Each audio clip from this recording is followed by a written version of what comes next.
여야가 LH 등 공직자의 부동산 투기 행위 수사를 위해서 특별검사제 도입에 합의했죠. 그래서 YTN이 시민들의 의견을 물었는데 응답자 3명 가운데 2명가량이 경찰보다 특별검사의 수사가 더 적합하다고 답변했습니다. LH 사태의 여파로 문재인 대통령의 국정수행 긍정평가는 집권 이후 최저치를 기록했습니다. 지난 한 주 여론의 움직임 짚어보겠습니다. 이택수 리얼미터 대표, 윤희용 오피니언 라이브 여론분석센터장 나오셨습니다. 어서 오십시오. 네, 안녕하세요. 안녕하세요. 먼저 특검과 관련된 현안 조사 결과 좀 설명해 주시겠습니까? 네, 통상적으로 특검에 대한 여론조사, 그러니까 특검이라는 워딩이 들어가면은 대체로 이제 과반을 넘는 수준으로 찬성 의견이 나타나는데요. 이번 이제 워딩, 그러니까 질문의 그 워딩은 다음과 같았습니다. 여야는 특별검사제를 도입하기로 합의했는데요. 전국적으로 인력이 많은 경찰의 수사가 더 효율적이라는 주장이 있습니다.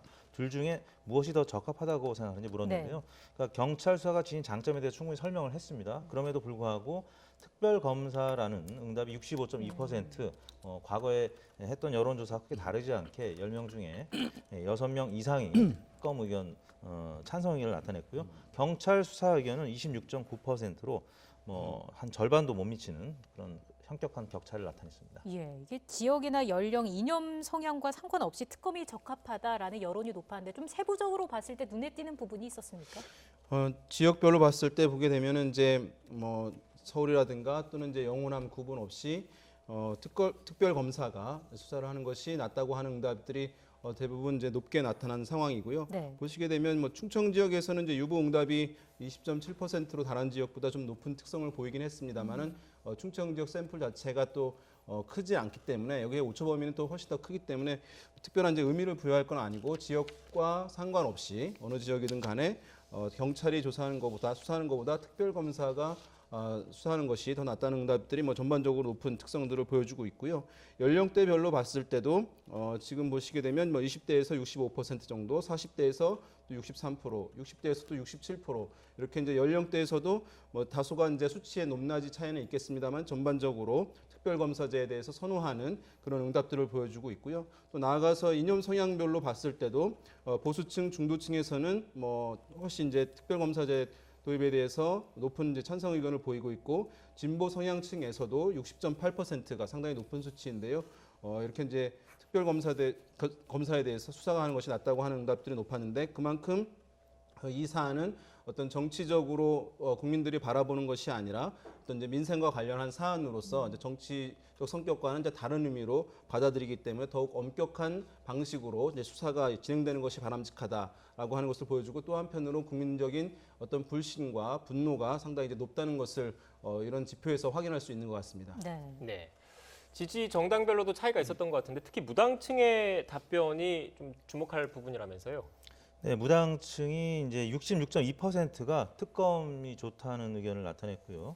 또 경찰 수사가 적합하다는 의견은 20%로 격차가 전체 의견보다 조금 더 벌어졌습니다. 그리고 가장 특검에 대해서 찬성 의견을 나타낸 지역은 지정당 국민의힘 지지층과 국민의당 지지층입니다. 네. 대략 77%가 특검 의견을 나타냈는데요. 아시다시피 국민의힘은 사실 뒤늦게 특검 주장에 합류했죠. 원래는 서울시장 더불어민주당 박영선 후보가 먼저 특검 의견을 냈는데 이제 국민의힘 측에서는 이제 특검 자체에 반대한 것이 아니라 특검이 시작되기까지 수사 공백을 우려했었던 것이다. 그래서 뒤늦게 특검 의견에 찬성을 하는 입장으로 선회했는데 그러다 보니까 국민의당 지지층에서는 특히 이제 부동산 문제, 이 공직자들의 부동산 문제가 지금 최근 들어서 당청 지지율도 좀 하락시키는 데 영향을 미쳤고 또 서울, 부산 보궐선거에서 여론을 특히 야당 쪽에 유리하게 전개시키는 어떤 요인이라고 이제 바라보고 있기 때문에 이 부분 특히 이제 검찰 조사는 이번 보기에는 없었습니다만 특검과 관련된 찬반이었기 때문에 그래서 특검에 대해서 가장 많은 찬성을 보낸 지지층이 국민의힘과 국민의당 지지층으로 나타났습니다. 네, 일단 여야가 큰 틀에서는 합의를 했습니다만 실제 출범까지는 좀 의견 일치를 보기 힘들 수도 있다라는 얘기가 나오고 있어요. 네, 그렇습니다. 이제 어떤 이제 이런 정부 여당의 악재가 발생하게 되면 그것이 어쨌든 두 가지 점에서 첫 번째로는 어떤 사안이 빠르게 종결될 경우, 그 다음에 그것에 대한 대처가 국민들의 예상을 뛰어넘는 어떤 파격적인 조치가 일어날 경우 어떤 사안이 좀 진정되는 특성을 보인다고 할 수 있는데 방금 지금 이제 이 LH 직원들의 투기 사건과 관련해 가지고는 일단은 특검을 구성하는데 상당한 시일이 소요되기 때문에 그 안에도 계속 미디어 등을 통해서 쟁점이 추가 확산될 가능성을 배제할 수 없는 그런 상황이고, 네. 그다음에 특검이 얘기가 나왔습니다만은 이제 사실은 이제 애초에 이런 이제 특검에 대한 요구인데 사실 뒤늦게 이거 도입된 측면들이 있기 때문에 국민들의 어떤 불신과 분노를 달래기에는 사실은 뒤늦은 대처인 측면들이 있는 상황이어서 실제 단기간 안에 이 사안을 진정시키거나 어떤 반전을 가져오기는 지금 쉽지는 않은 그런 상황으로 분석이 됩니다. 네. 주제를 바꿔서 국정 지지도 한번 살펴보겠습니다. 리얼미터 주간 집계 기준으로 대통령 지지율이 역대 최저를 기록했다면서요? 네, 그렇습니다. 문재인 대통령 국정수행 긍정평가가 34.1%를 기록했는데요. 지난주 대비 한 3%포인트가량 빠진 거고요. 3.6%포인트 빠졌네요. 부정평가는 62.2%로 4.8%포인트 올랐는데 직전 최저치가 2021년 1월 1주차에 35.5%였습니다. 추윤 갈등이 가장 극심했던, 그리고 코로나 확진자가 막 1,000명을 넘나들던 그 시점에 35.5%가 리얼미터 주간 집계 기준 최저치였는데 그때보다도 1.4%포인트 낮은 34.1%를 기록했고요. 부정평가는 60.9%가 최저치였는데 그때보다 1.3%포인트 높아진 62.2%를 기록해서 긍부정 격차가 28.1%로 가장 크게 벌어졌습니다. 예. 문재인 대통령 지지도가 30%대 중후반을 기록했던 게 이제 작년 12월 말씀드린 추윤 갈등이 심했던 한 달가량 계속 유지가 됐었는데 올 1월부터는 다시 40%대를 회복했는데요.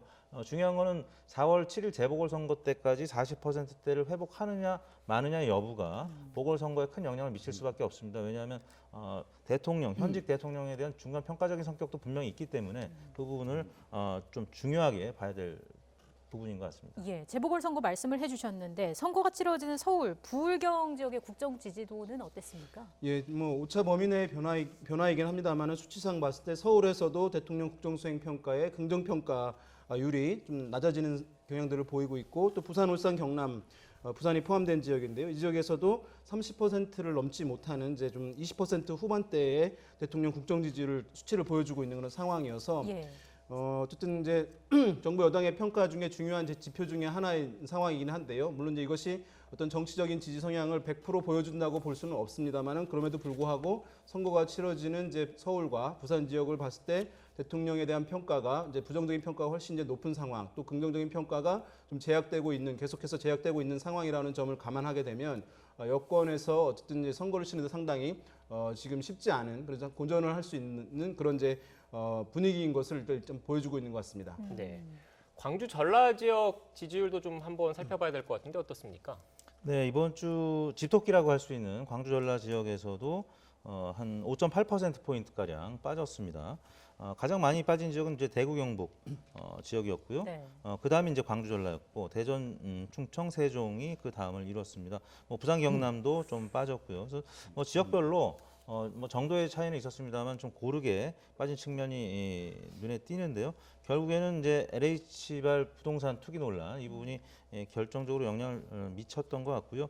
지금 그 조금 전 법무부에서도 이제 기자회견을 했습니다만 한명숙 전 총리의 이제 모해 위증 교사 의혹 뭐 논란도 있을 것이고요. 네. 그러한 요인들 이제 외에도 지난주에는 박원순 전 시장의 성추행 피해자 기자회견 등이 있었습니다. 거기에다가 범야권의 단일화 이 국면 이제 막바지로 가다 보니까 일종의 컨벤션 효과가 야권에서 좀 일어났죠. 범여권 같은 경우는 사실 박영선 후보가 조금 싱겁게 이기는 바람에 컨벤션 효과가 그다지 높지는 않았었고요. 또 주초에 공동주택 공시가격안이 발표가 됐는데 예. 이 부분도 좀 수도권을 중심으로 영향을 많이 미친 듯 보입니다. 이번 주에 국정 지지도에 영향을 미칠 현안들 중 가장 눈에 띄는 게 뭐고 또 앞으로는 어떤 추이를 보이게 될지까지 설명을 해주시죠. 네, 일단은 백신과 관련해서 문재인 대통령이 내일 이제 아스트라제네카 백신을 접종받는 것, 그래서 이제 일정 부분 이것에 대해서 불안하게 생각하시는 분들에게 안심을 줄 수 있는 측면에서의 긍정적 요인이라고 할 수가 있겠고요. 네. 4차 재난지원금도 논의가 되고 있고, 또 내일부터 이제 요양병원에 만 65세 이상 분들에게 아스트라제네카 백신을 이제 접종하는 것들도 이제 긍정적으로 영향을 줄 소지가 이제 있다고 보긴 하는데요. 그럼에도 불구하고 지금 현재 어쨌든 가장 쟁점이 되고 있는 것이 LH 직원들의 특이 의혹과 관련한 사안인데요. 이것이 이제 특검 논의하는 것, 또 국정조사라든가 또 국회의원들 전수조사하는 것 이런 논의들이 이제 본격적으로 논의가 시작되는 것인데 논의가 시작되는 것이지 그것이 실제 시작되거나 어떤 문제에 종결을 가져오는 것은 아니라는 점에서 상당히 이제 이 문제는 논의를 하면 할수록 어쨌든 약간 정부 여당에게는 이제 악재가 계속 부각되는 효과가 있기 때문에 좀 부정적인 영향을 줄 가능성이 높아 보입니다. 네. 대표님 정당 지지율은 네. 어떻게 됐습니까? 네, 국민의힘이 35.5%로 3.1%포인트 상승해서 더불어민주당을 오차 범위를 넘는 수준으로 앞서게 됐습니다. 더불어민주당 28.1%를 기록해서 지난주 대비 2%포인트 하락했는데 더불어민주당 역시 대통령 지지도와 마찬가지로 역대 최저를 기록했습니다. 네.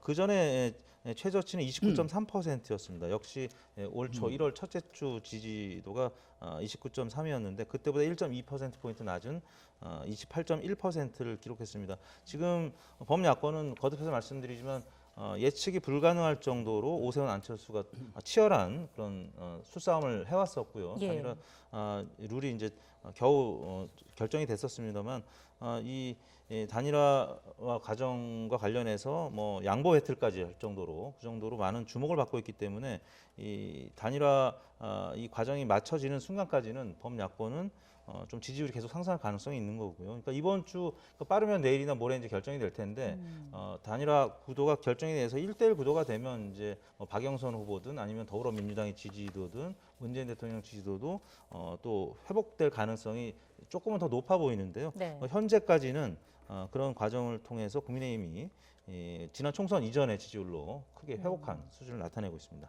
구체적으로 서울과 부울경 지역의 여론을 따로 좀 떼어놓고 보겠습니다. 어떻습니까?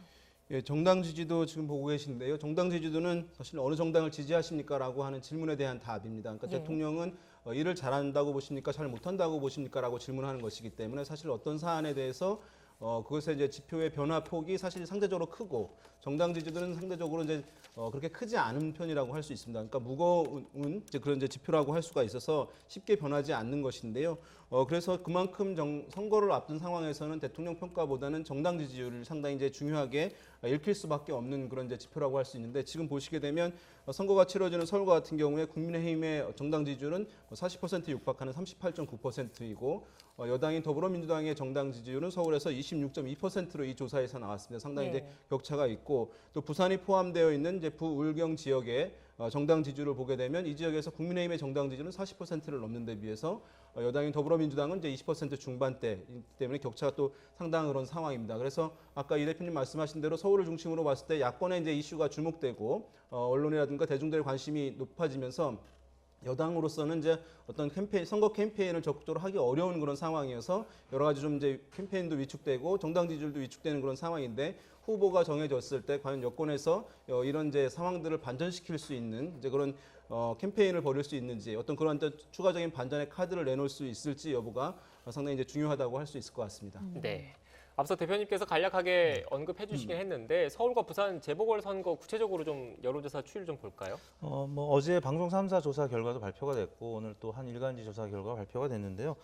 일주일 전하고 크게 다르진 않습니다. 지금 범야권 단일 후보하고 박영선 후보가 1대1로 붙었을 때는 범야권 후보, 즉 오세훈 후보나 안철수 후보가 크게 앞서는 것으로 나오고 있는데요. 네. 이게 이제 여러 가지 요인이 있겠습니다만 이제 LH 사건 때문에도 영향이 있을 거고요. 또 여론조사가 워낙 오세훈 안철수 두 후보에 압축이 돼 있기 때문에 일종의 이제 그 영어로는 프라이밍 이펙트, 한글로는 점화 효과라고 하는데 이 두 범야권 후보에만 지금 집중이 돼 있기 때문에 그래서 이제 구도가 확정이 되면은 이제 앞으로 진보 진영도 관심을 기울이고 여론조사에 적극적으로 참여할 가능성이 있습니다. 근데 현재로서는 박영선 후보 지층은 상대 후보가 결정되기 전까지는 여론조사에 적극적으로 참여한다기보다는 좀 관망하는 그런 양상을 나타냈는데요. 2010년 서울시장 지방선거 때 오세훈, 한명숙 두 후보 간의 격차가 기억하시겠습니다만 47.4 대 46.8, 0.6%포인트 차이였습니다. 그때처럼 숨겨진 그 열세 후보 표심이 현재는 어느 정도 있다라고 보고요. 이제 재보궐선거가 본격적으로 시작이 되는 25일 이후부터는 양 지지층이 좀 결집하지 않을까. 그래서 격차가 지금보다는 좀 줄어들지 않을까라는 생각을 해봅니다. 최근에 좀 잠잠했던 이해찬 대표까지 선거 전에 뛰어든 모양새인데 최근 이런 여론 좀 의식을 한 걸까요? 이제 이해찬 대표가 뭐 이제 여당에게 상당히 이제 유리할 것 같다라고 이제 전망을 내놓긴 했는데요. 지금 어쨌든 정권 임기 말 선거라는 점을 감안했을 때 지금 보게 되면 전체 구도 차원에서는 상당히 이제 야당에게 유리하고 여당에게 불리한 선거인 것은 틀림없어 보입니다. 네. 그래서 우리가 흔히 이제 여당에서 어쨌든 선거에서 사용하는 선거 프레임이라는 것이 이제 국정 안정론이라고 하는 방어적 프레임을 내세우고 야권 입장에서는 정권 견제, 정권 심판론을 이제 내세우는 것이거든요. 이 두 개의 큰 틀에서 봤을 때는 이제 지금 정권 심판이라든가 견제에 동의하는 비율이 상당히 높게 나오는 것을 많은 지표들에서 확인할 수 있는데요. 반면에 이제 후보들 개인 차원에 들어갔을 때는 이 공수가 약간 뒤바뀐 측면이 있습니다. 그러니까 야권 후보들의 이제 어떤 개인사와 관련한 이제 여당에서의 공세들이 상당히 이제 집중되고 있는 그런 상황이어서 이제 후보들 개인 입장에서는 여당에서 공격하고 야당 후보들이 이제 방어하는 이제 수세적인 입장인 그런 상황인데요. 지금 이제 여당에서는 전반적으로 불리한 상황을 과연 이것이 정권 심판 대 정권 안정이다라고 하는 구도가 아니라 후보 대 비교 선택하는 과정으로 전환을 얼마나 시켜낼 수 있을지 여부에 따라서 선거 결과가 다소 이제 영향을 받을 수 있을 것으로 전망이 됩니다. 네, 알겠습니다. 지금까지 이택수 리얼미터 대표, 윤희용 오피니언 라이브 여론분석센터장과 함께 관련된 이야기 나눴습니다. 오늘 말씀 고맙습니다. 고맙습니다. 감사합니다.